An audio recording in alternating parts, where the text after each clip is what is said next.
might be asking yourself, why is he so afraid? I know why. But I'm asking a different question. Why do ghosts wear sheets? This is a question that has an answer, but it also has a more complicated answer that you'll see a bit later. And I think it says something bigger about belief. We're ghosts.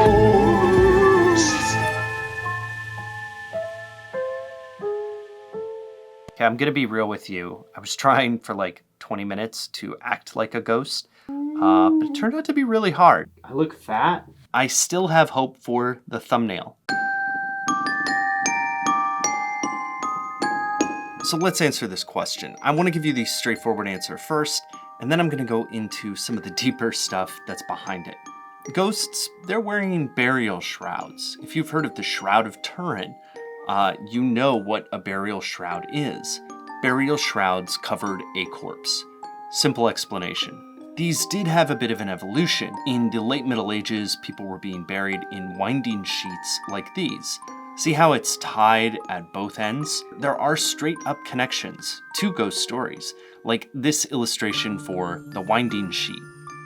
Later on, you also had more elaborate shrouds, like these. Those showed up on ghosts, like in this 1825 illustration about necromancy. The same thing happened in this 1806 illustration of the same story. Also, coffin sheets were popular, which makes sense because not everybody could afford a shroud.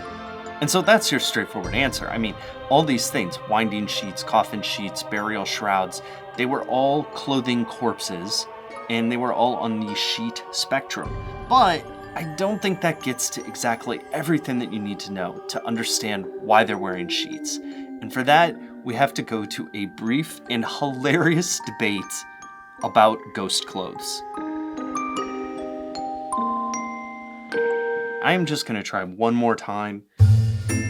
I cut the eye holes like way too large. Do I look like a skinny ghost now? Ooh, I don't like to eat carbs. You guys, I think I'm gonna have the thumbnail here. I'm gonna show you in part 3. These are the spirit photographs of William Hope, circa the early 1900s. Notice the clothes. It is the continuation of a debate that had been going on since the mid-1800s. What should ghosts wear? In Spectral Matter, The Afterlife of Clothes in the 19th-Century Ghost Story, and Spectres of the Self, these two authors describe a hilarious problem with ghost stories that people were identifying. Imagine you see a ghost. He's not naked, right? I mean, A, that's like indecent. B, suddenly you're having to answer all these questions about a naked ghost. So you're putting clothes on your ghost in your ghost story, right? But then you have a problem.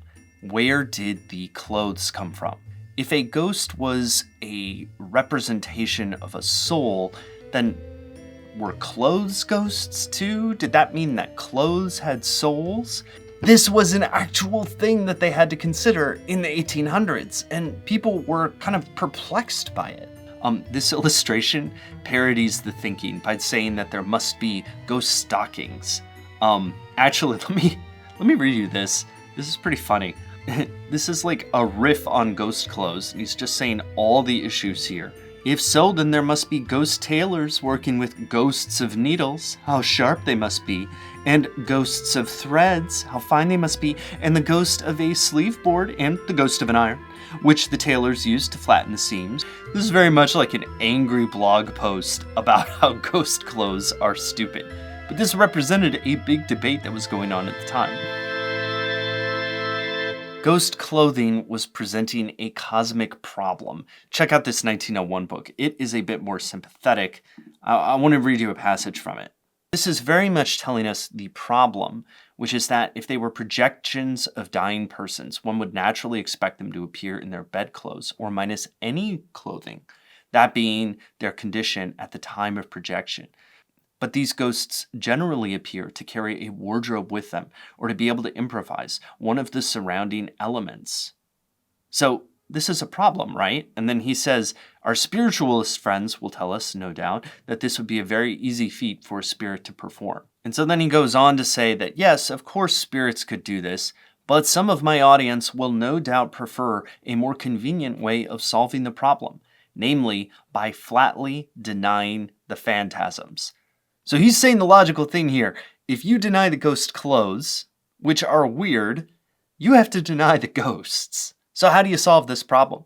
You either have spirits who have ghost tailors and stuff like in that illustration, or you have spirits that can like imagine up clothes, or perhaps you have a simpler solution, that the spirits appear in the forms in which they were buried, which is in those burial sheets, the winding sheets, and the dust shrouds. I'm gonna try to get this thumbnail now. I think this is looking okay. Wait, now where's my mustache? All right, where am I? How do people do this? So this video could have been a laundry list of different ghost portrayals in history that kind of added up to a trope. I think there's merit in tracing the symbol. For example, there's the Hammersmith ghost in 1804, where somebody thought a guy in white clothes was a ghost and actually killed him.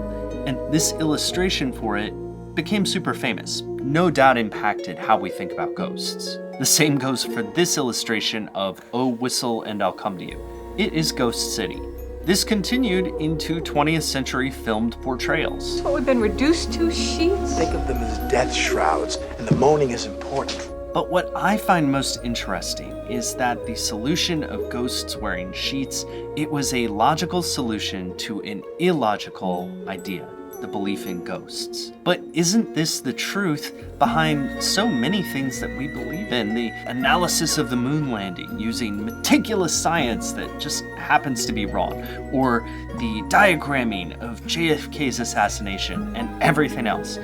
I'm sure that you can think of some things that you don't believe in where the logic surrounding it doesn't seem sound. We've got a theory, right?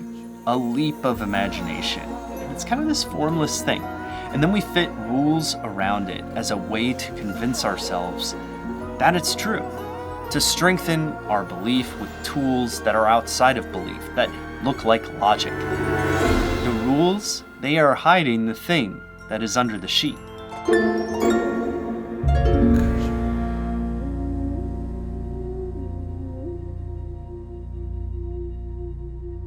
Alright, that is it for this one. Thank you for watching. Happy Halloween. I'm sorry I couldn't dress up like a ghost. I thought it was gonna be really easy, but I'm like going around everywhere. Do people have different sheets? I mean, what is the technology here? This is a personal channel where I post personal videos, history videos, stuff like that. If you can subscribe, that'd be great. Leave a comment what you think about this history, if you think I left pieces out that are important. And otherwise, I will see you in the next one. Have a good and spooky Halloween. And don't do the ghost costume. It's just not worth it. Bye. Yeah, see, like...